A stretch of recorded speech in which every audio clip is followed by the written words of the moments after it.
In chapter 1, section 6, we talk about functions being continuous. And the way it was always described to me, a function is continuous.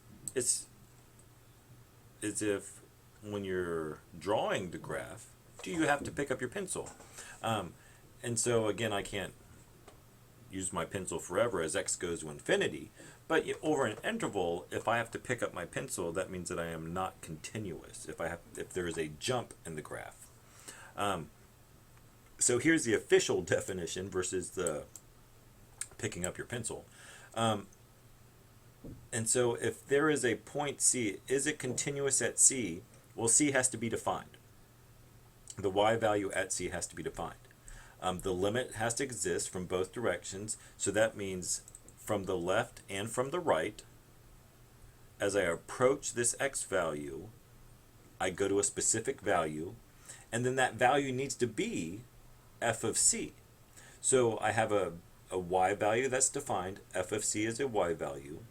As my x approaches c, it goes to a value, and that value must be that output of f of c. That means it's continuous. This is the mathematical definition.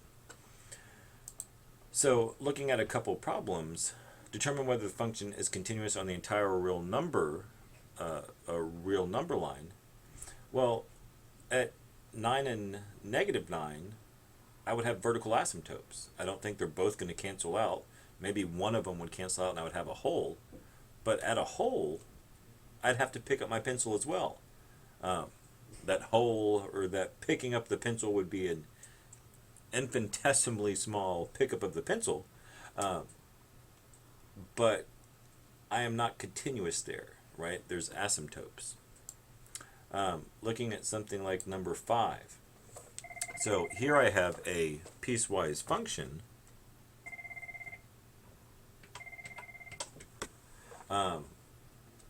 But in my piecewise function,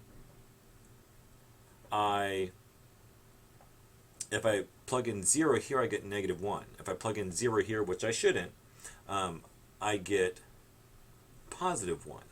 So at 0, there's going to be a jump in the graph. We could graph this. Let's graph this one. So x squared minus 1 and 5x plus 1. So at x squared minus 1, I get this parabola. But that's only good when x is less than or equal to 0. Right, so I just get that part of the graph. And then it's 5x plus 1 when x is greater than 0. So we see at 0, so as I get closer and closer to 0, I have a jump. My limit as I approach from the left is negative 1, and as I approach from the right is positive 1. They need to be the same value.